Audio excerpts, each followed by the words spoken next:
Un saludo cordial para todos aquellos que están en este momento escuchando esta palabra. Hoy comenzamos un nuevo reto. Vamos a comenzar a estudiar la epístola a los hebreos. Y como dice el apóstol Pablo allí en su carta a Timoteo, en su segunda carta, es necesario que nosotros entendamos y podamos conocer la palabra de Dios. Y Pablo exhorta hacia Timoteo, dice, procura con diligencia presentarte a Dios aprobado, como obrero que no tiene de qué avergonzarse, que usa bien la palabra de verdad. Y para que esto sea una realidad es necesario estudiar la palabra, es necesario comprender la palabra, y para esto es necesario conocer la palabra. Y además permitir que esta palabra de Dios more en abundancia en cada uno de nosotros, como también se lo expresa a los colosenses allí en el capítulo 3 verso 16, donde dice así la palabra del Señor: la palabra de Cristo more en abundancia en vosotros, enseñándoos y exhortándoos unos a otros en toda sabiduría, cantando con gracia en vuestros corazones al Señor con salmos e himnos y cánticos espirituales. Por lo anterior es muy importante que juntos podamos llevar a cabo esta labor, este estudio de la palabra, y que sea una aventura para cada uno de nosotros. Y nuestro propósito es que cada oyente pueda entender lo que el Espíritu Santo quiere decir a través de cada parte de la palabra que estemos estudiando. De tal manera que cuando viene iluminación al entendimiento por parte del Espíritu Santo, esa palabra quede arraigada totalmente en nuestra mente y en nuestro corazón. Y eso nos lleve cada día a ser más obedientes, a ser más fieles y a vivir la vida cristiana como el Señor quiere que lo hagamos. Muy bien, para comenzar el estudio de la epístola a los hebreos es necesario hacer una introducción y ver todo el trasfondo de este libro.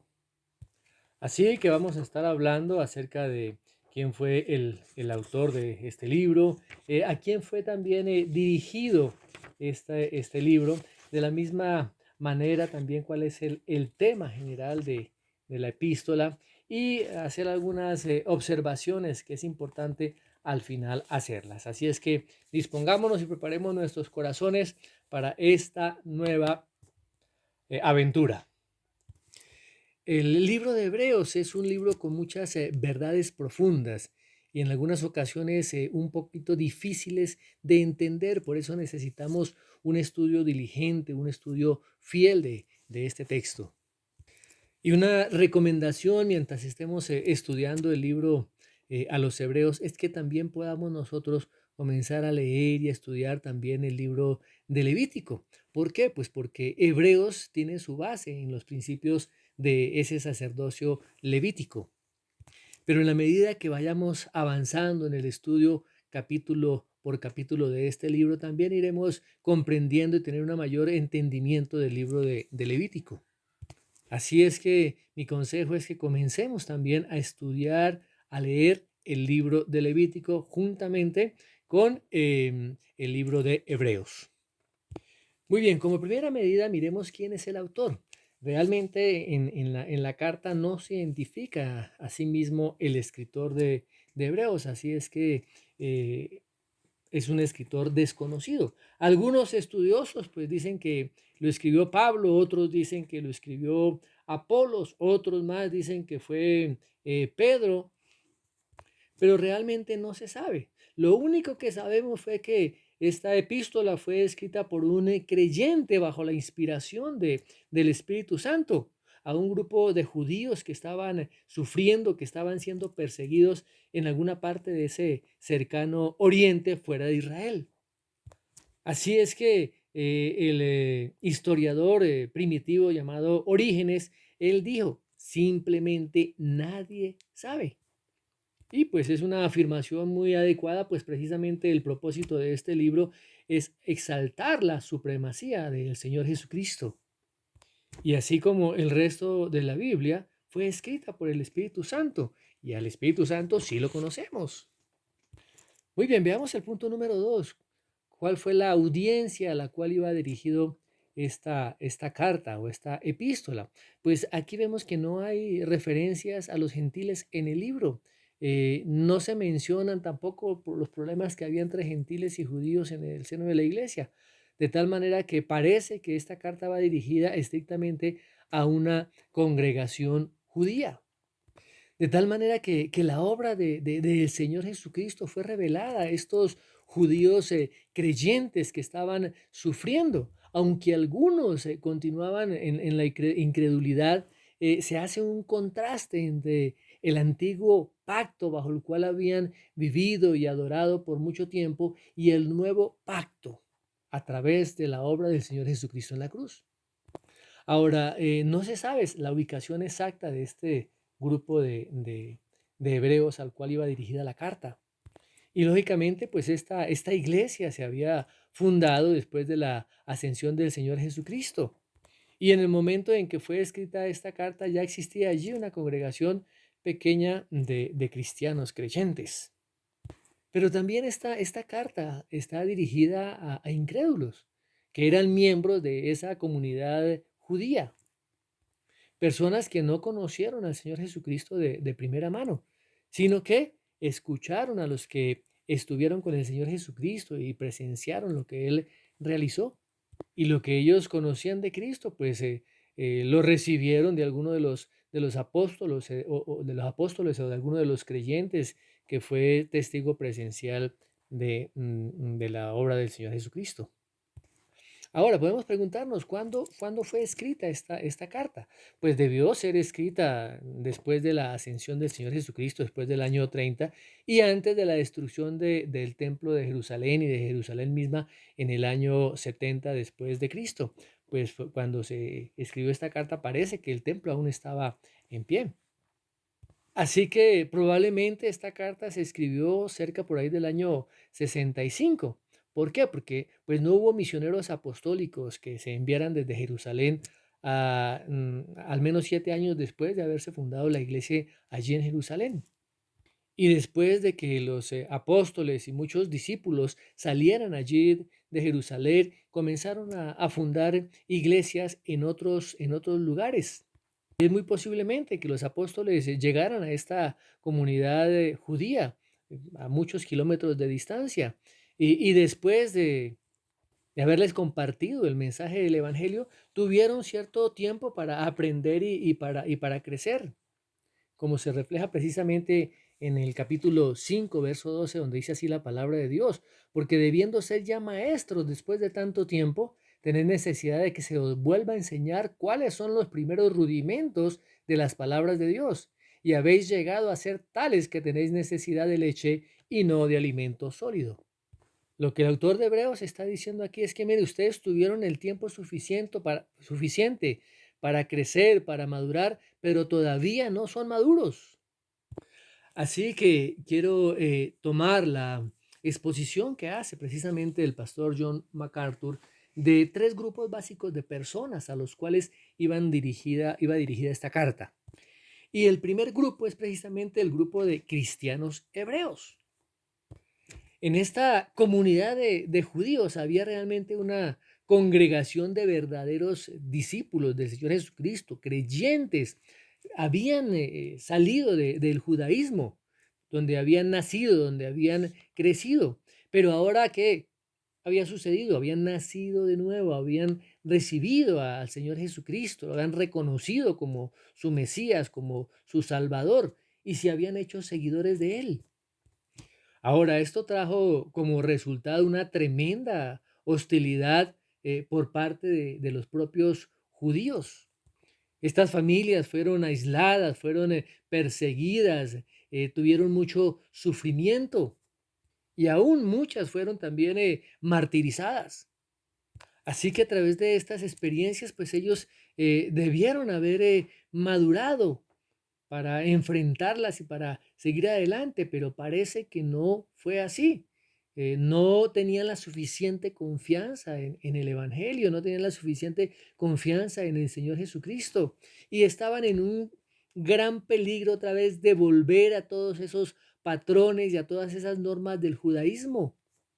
y aún más de hacer una mezcla entre el evangelio del cristianismo y todos los ritos y todas las ceremonias del judaísmo. Este grupo de hermanos se sentían tentados a aferrarse aún a muchos de los hábitos del judaísmo, porque habían sido parte de toda su vida. Y no era fácil romper con ellas de una. Así que tuvieron mucha presión por parte de sus mismos compatriotas y tenían una fe débil y aún mucha ignorancia espiritual. Así que tenían la tendencia a mezclar el evangelio, las cosas del evangelio nuevas, con todo lo del judaísmo, con todo lo viejo. Y estaban en un grave peligro de convertir el cristianismo precisamente en rituales, en ceremonias y en legalismos. Así que esta congregación era realmente una congregación de hermanos muy débiles. Así que el Espíritu Santo les envía directamente esta carta para fortalecer su fe en el nuevo pacto, para mostrarles que ya no necesitaban de ese templo antiguo que sería más adelante pues destruido por Tito Vespasiano, que no necesitaban el sacerdocio levítico de Aarón, que no necesitaban más esos sacrificios que se hacían diariamente allí en el templo, no necesitaban todas esas ceremonias para darles a entender que tenían un pacto nuevo y un pacto mejor, con un nuevo sacerdocio, con un mejor sacerdocio, con un santuario nuevo y mejor, con un sacrificio nuevo y mejor. De tal manera que todas estas imágenes, todos estos símbolos, todos estos tipos ya habían dado paso a la realidad que se cumplió plenamente en la obra del Señor Jesucristo. De tal manera que la epístola a los hebreos se escribió para dar confianza a estos creyentes que se estaban hundiendo. Y el mismo Señor les estaba hablando y animándolos a que se aferraran al mejor pacto, al mejor sacerdocio, que no retrocedieran a esos patrones del judaísmo en cuanto al sacerdocio y en cuanto a todo lo demás. Así es que ya no deberían mirar más atrás, debían vivir de una manera exclusiva y decidida en el ahora y dar testimonio de su nueva relación con Cristo. Muy bien, un segundo grupo que menciona MacArthur es el grupo de hebreos no cristianos que estaban convencidos intelectualmente. Y realmente son aquellas personas que han escuchado el Evangelio, que han conocido la verdad acerca del Señor Jesucristo, que intelectualmente están convencidas de que Él es el Hijo de Dios, pero no están dispuestos a hacer un compromiso de fe con Él. Y precisamente en este grupo de hebreos a quien va dirigida esta carta, allí había este tipo de personas. O sea, personas que conocen de la verdad de Jesucristo, que intelectualmente lo entienden, pero que realmente no son cristianos. Y eso también ocurre hoy en día en la iglesia. Así que es probable que en la mayoría de las iglesias haya personas que están convencidas de que el Señor Jesucristo es el Cristo, pero nunca realmente se han entregado y le han obedecido a Él.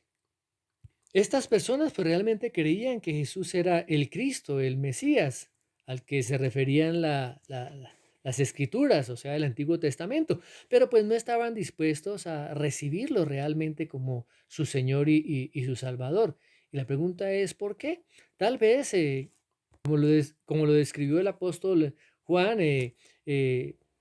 amaban más la aprobación de los hombres que la aprobación de Dios y no estaban dispuestos a hacer ese sacrificio. Así que el Señor, por medio del Espíritu Santo y a través de esta carta, los exhorta a recorrer el camino completo de esa fe salvadora, a hacer un compromiso total al señorío de Cristo. Y precisamente en el capítulo 2 hay una declaración especial para este grupo. Dice así la palabra de Dios. Hebreos capítulo 2 versos 1 al 3, la primera parte del versículo 3. Dice, por tanto, es necesario que con más diligencia atendamos a las cosas que hemos oído, no sea que nos deslicemos. porque si la palabra dicha por medio de los ángeles fue firme, y toda transgresión y desobediencia recibió justa retribución, ¿cómo escaparemos nosotros si descuidamos una salvación tan grande? Este grupo parece que reconocía a Cristo, pero no estaban dispuestos a comprometerse. Y en el capítulo 6 nuevamente el autor les hace una exhortación, capítulo 6 versos 4 al 6, donde dice así la palabra del Señor.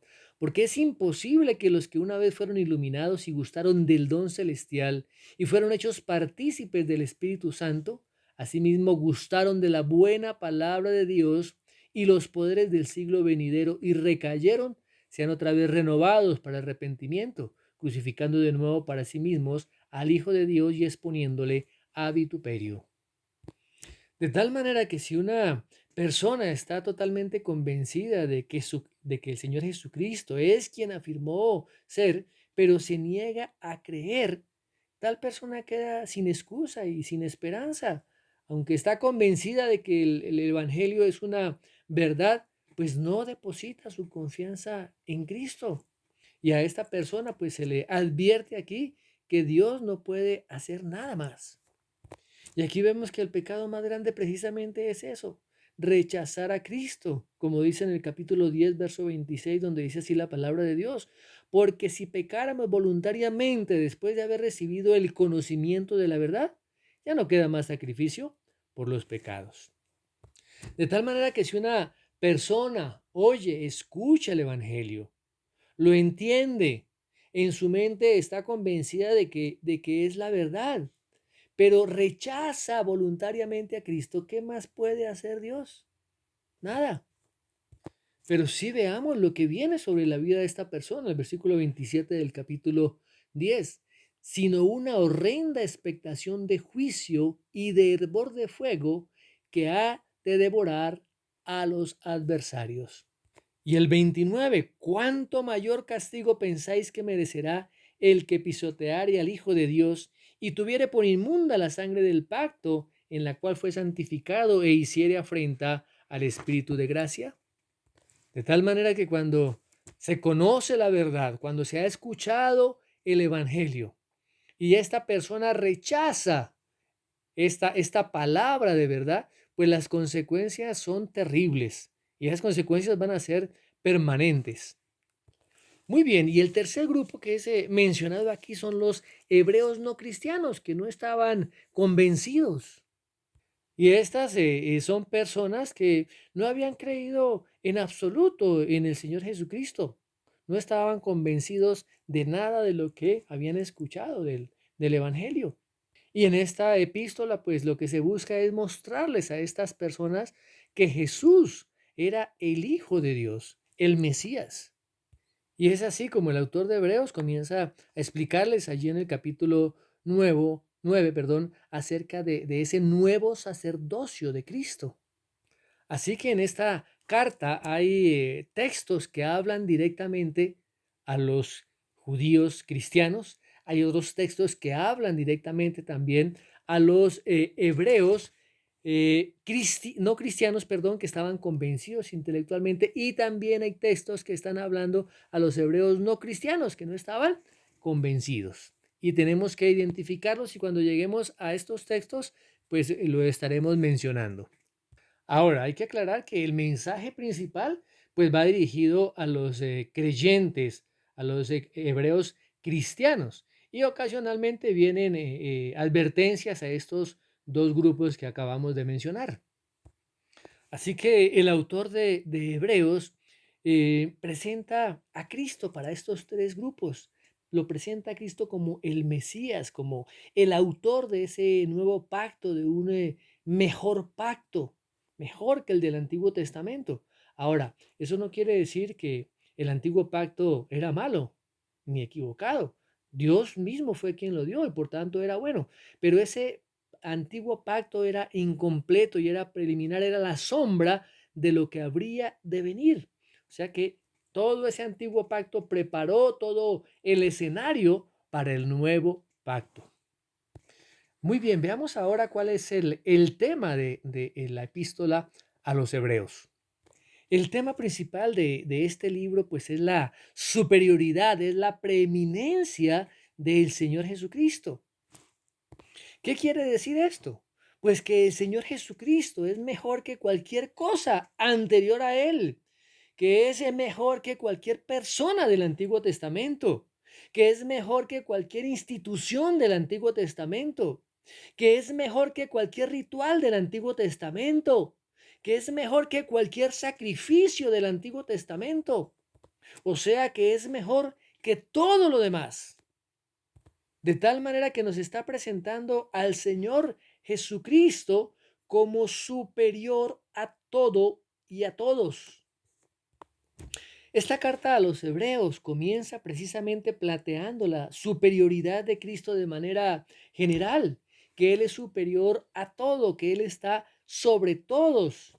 O sea que es una especie de resumen de toda la epístola en los primeros 3 versículos. Y en la medida que vayamos avanzando, iremos a ver cómo viene la superioridad de Cristo con respecto a los ángeles. De igual manera con respecto a Moisés, a Josué, a Aarón y a su sacerdocio. Y luego con respecto al antiguo pacto. De la misma manera veremos la superioridad del sacrificio de Cristo con respecto a los sacrificios del Antiguo Testamento. Veremos también la superioridad de ese pueblo fiel a Cristo con respecto a los demás infieles. Y veremos finalmente la superioridad del testimonio de Cristo con respecto al testimonio de cualquier otro. De tal manera que es importante en la medida que vayamos estudiando este libro, ver la estructura que estamos desarrollando, que lo que se enseña es la superioridad absoluta, la superioridad total y completa del Señor Jesucristo.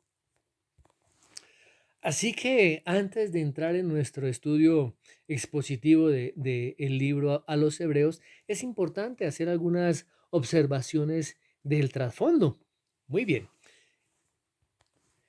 Para los judíos en el Antiguo Testamento siempre había sido muy peligroso acercarse a Dios. Veamos lo que dice Éxodo 33:20. Dice así la palabra del Señor. Dijo más, no podrás ver mi rostro, porque no me verá hombre y vivirá. Así que los judíos una vez al año estaban celebrando el día de la expiación o el Yom Kippur. Ese día el sumo sacerdote entraba al lugar santísimo, donde habitaba allí la gloria Shekinah de Dios.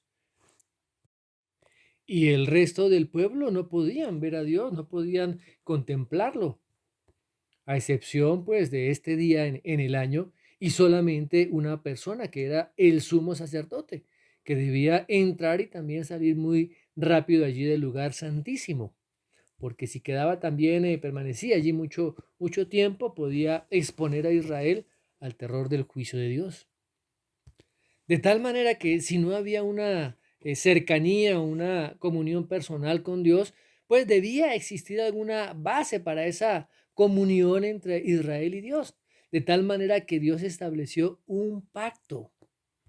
Y en ese pacto el Señor Dios, por medio de su gracia, de su soberanía, le ofreció a Israel una relación especial con Él y de una manera única. Él sería su Dios y ellos serían su pueblo para así alcanzar e influenciar en el mundo. Así que el pueblo tendría acceso al Señor si obedecerían sus mandamientos, si obedecerían su ley. Pero si quebrantaban la ley, pues era pecado. Y el pecado interrumpía el acceso a Dios. Y lamentablemente siempre había pecado. O sea que el acceso a Dios siempre estaba interrumpido. Es así que Dios instituye todo el sistema de sacrificios como hechos externos para un arrepentimiento interno. Así que Dios establece el sacerdocio levítico para que por medio de ellos se hicieran estos sacrificios que simbolizaban precisamente la expiación por el pecado. de tal manera que esa barrera que separaba al hombre de Dios pudiera quitarse y el hombre tuviera acceso a Dios. De tal manera que las cosas funcionaban de la siguiente manera. Dios le da el pacto a su pueblo, ¿cierto? Donde incluía toda su ley. Y con eso le estaba ofreciendo acceso al pueblo a su presencia. Pero ¿qué pasaba? El hombre pecaba. La ley se rompía y la barrera volvía a levantarse. Entonces, ¿qué había que hacer? Pues había que ejecutar otro sacrificio de arrepentimiento. ¿Para qué? Para que esa barrera nuevamente se cayera y la restauración con Dios se restableciera. Ahora, aquí surge una pregunta interesante. ¿Cada cuánto debía hacerse estos sacrificios? Y la respuesta es clara. Continuamente, hora tras hora, día tras día, mes tras mes, año tras año. Nunca paraban estos sacrificios. De tal manera que no solamente tendrían que ofrecer sacrificios por el pueblo, sino que los mismos sacerdotes, por cuanto también eran pecadores, ellos también tenían que ofrecer sacrificios por sus pecados. Y luego sí, hacer los sacrificios por los pecados del pueblo. De tal manera que es un círculo donde vemos que la barrera se subía cuando se caía en pecado, se hacían los sacrificios expiatorios y la barrera caía. ¿M? De modo que era un permanente subir y caer, subir y caer. Y esto lo que demuestra es que realmente este sistema era ineficaz. ¿Por qué? Porque es una batalla perdida contra el pecado, porque permanentemente se estaba levantando esa barrera. Y fuera de eso, este sistema no eliminaba el pecado de manera completa y final, solamente cubría el pecado. De tal manera que el hombre necesitaba un sumo sacerdote y un sacrificio perfectos para abrir de una vez por todas el paso y el acceso a la presencia de Dios. Un sacrificio que fuera más que simplemente un tipo, una figuración, que tratara de una vez con todos nuestros pecados. Y eso es precisamente lo que el escritor de Hebreos nos plantea y nos enseña. Ahora, el Señor Jesucristo vino como ese mediador de un mejor pacto, un pacto que no debía repetirse hora tras hora, un sacrificio que no tenía que hacerse mes tras mes ni año tras año, porque el Señor Jesucristo vino como el mediador de un pacto mejor, porque ese sacrificio, el sacrificio de Cristo, sí quita de una vez y para siempre todos los pecados cometidos. Así que Cristo viene como ese mediador de un pacto mejor, porque es un sacerdote que no necesita hacer sacrificios por él mismo, por cuanto él es totalmente perfecto, es el sacerdote perfecto, es el sacrificio perfecto. Así que el Señor Jesucristo, en su propio sacrificio, mostró la perfección que eliminaba el pecado, como se menciona allí en Hebreos capítulo 10. Verso 10 dice, en esa voluntad somos santificados mediante la ofrenda del cuerpo de Jesucristo, hecha una vez para siempre. Así que esto es algo sorprendentemente nuevo, una vez y para siempre. Un solo sacrificio, ofrecido una sola vez, como se menciona allí en Hebreos 10:12. Pero Cristo, habiendo ofrecido una vez para siempre un solo sacrificio por los pecados, se ha sentado a la diestra de Dios. Y esto es algo que ningún sacerdote terrenal podía hacer. Ahora recordemos que en el tabernáculo y en el templo no había sillas. Los sacerdotes debían estar de pie y hacer sacrificios continuamente, o sea que su tarea no terminaba nunca. Y la palabra del Señor dice que el Señor Jesucristo hizo un solo sacrificio para siempre. Dice, y se ha sentado a la diestra de Dios. Y aquí debemos tener en cuenta dos palabras que son bien importantes en este libro, y es la palabra mejor y perfecto, que vamos a estar viéndolas en todo lo amplio de este estudio. De tal manera que hay un sacerdote que es mejor, que hizo un mejor sacrificio. Y ese es el mensaje central de la carta a los hebreos. Así que aquí el autor está diciéndole a los judíos, toda su vida han buscado al sacerdote perfecto, han estado buscando el sacrificio perfecto. Y aquí yo se lo presento, Jesucristo. Ahora debemos tener en cuenta que la idea de un nuevo pacto no era fácil de aceptar para los judíos. Ahora, después de que ellos aceptaran este nuevo pacto, les parecía muy difícil romper con lo antiguo.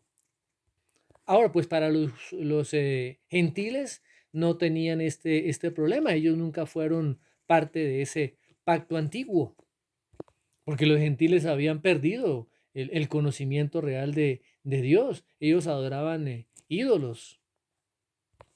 Pero los judíos siempre habían tenido una religión divina. Durante muchos siglos, ellos habían sabido el lugar señalado por Dios donde debían adorar, sabían las formas reverentes en las cuales debían acercarse al Señor. O sea que Dios mismo había establecido esta religión. Así que ellos, los judíos, tenían la verdad. De tal manera que para un judío no era fácil deshacerse de toda esta herencia cuando sabía que venía de parte de Dios. Aun cuando los judíos recibían al Señor Jesucristo, pues no les quedaba fácil. Ellos tenían ese deseo de continuar con la tradición, de retener algunas de esas formas, de esas ceremonias que habían sido parte de su vida desde su niñez. Así que parte del propósito de esta epístola pues era precisamente confrontar a esos judíos que habían nacido de nuevo con el hecho de que podían y debían dejar ir todos esos tropezaderos judaicos. Pero como el templo todavía seguía en pie, los sacerdotes seguían ministrando allí, y esa parte pues era difícil. Ahora, después de que el templo fue destruido en el año 70, pues las cosas fueron un poco más fáciles. Ahora, debemos tener en cuenta que en este tiempo los judíos cristianos estaban padeciendo una persecución intensa. Estaban enfrentando muchas dificultades, estaban soportando muchas tentaciones. En este tiempo estaba de sumo sacerdote Ananías, que era un hombre duro e implacable contra todos los judíos cristianos. Les había prohibido que se presentaran a los lugares santos. No podían ellos estar en los lugares sagrados. No podían tener parte en los servicios que Dios había ordenado. Y a estos judíos cristianos se les consideraba impuros. No podían ir a la sinagoga y mucho menos al templo. No podían ofrecer sacrificios. No podían hablar con los sacerdotes. No podían hacer nada con su pueblo. Se les aparta de la sociedad. Son discriminados. De tal manera que por creer en Jesús, por aferrarse a Jesús como el Mesías, se les prohibió casi todo lo sagrado que ellos habían conocido.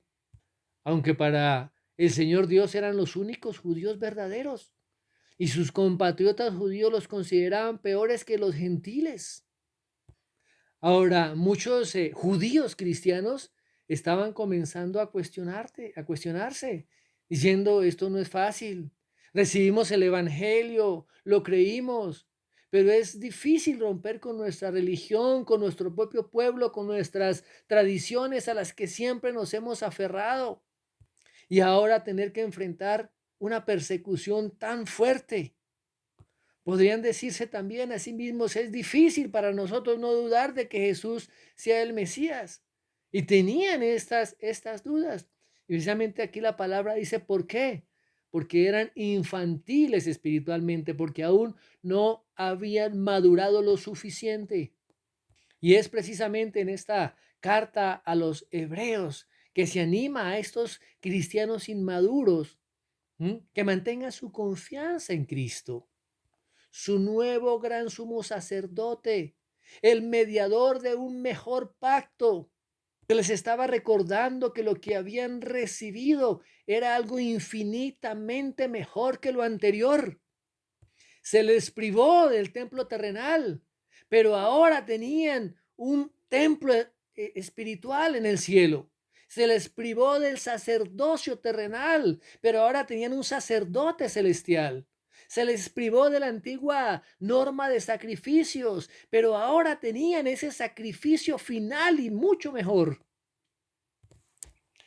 En esta epístola reina el contraste. Todo lo que aquí se presenta es presentado como mejor. Tenemos una esperanza mejor. Tenemos un pacto mejor. Tenemos una promesa mejor. Tenemos un sacrificio mejor. Una sustancia mejor. Un país mejor. Una resurrección mejor. Todo mejor. En esta epístola se presenta a Jesucristo como el mejor, el supremo. Y nosotros somos presentados como estando en Él, estando en Cristo, habitando en una dimensión completamente nueva, habitando en la dimensión celestial. Se nos habla del Cristo celestial, del llamado celestial, del don celestial, de la partida celestial, de la Jerusalén celestial y de nuestros nombres escritos en los cielos. Todo es nuevo, todo es mejor. Ya no necesitamos nada de lo antiguo. Y como se menciona en el capítulo 8, versículo 1, dice así la palabra del Señor. Ahora bien, el punto principal de lo que venimos diciendo es que tenemos tal sumo sacerdote, el cual se sentó a la diestra del trono de la majestad en los cielos. De tal manera que este es el resumen completo del libro de Hebreos en una sola frase. Nuestro sacerdote es el sumo sacerdote de sumos sacerdotes y está sentado. Su obra está terminada. Su obra ha sido consumada por toda la eternidad y a nuestro favor. Amado Dios, te damos gracias por ese nuevo pacto. Ese pacto sellado a través de la sangre del Señor Jesucristo, nuestro sumo sacerdote perfecto. Gracias por esa obra que el Señor realizó en la cruz, porque a través de lo que Él hizo, todo fue, Señor, consumado. Todo fue, Señor, terminado. Te pedimos, oh Dios, que nos des entendimiento, que abras nuestro entendimiento, que ilumines nuestro entendimiento con la luz de tu evangelio, para que podamos, Señor, comprender tu palabra, entenderla, Señor, y vivirla cada día de nuestras vidas. Que podamos realmente, Señor, entender que este nuevo pacto dado a través del Señor Jesucristo es la culminación de todo lo que se venía dando como una sombra desde el Antiguo Testamento. Que podemos hoy, Señor, disfrutar y ser bendecidos a través de lo que el Señor Jesucristo realizó allí en la cruz, de su sacrificio y de la verdad del Evangelio. Padre amado, que podamos comprender estas verdades eternas. Oh Dios, que la luz, Señor, de tu verdad sea iluminando, Señor, nuestras vidas y que podamos, Señor, cada día mostrar a Cristo a través de nuestras vivencias diarias. Gracias porque Cristo es mayor que todos, superior a todos, el supremo, el eterno. Gracias, amado y precioso Dios. Te bendecimos en esta hora y te damos muchas gracias en el nombre de Jesús. Amén.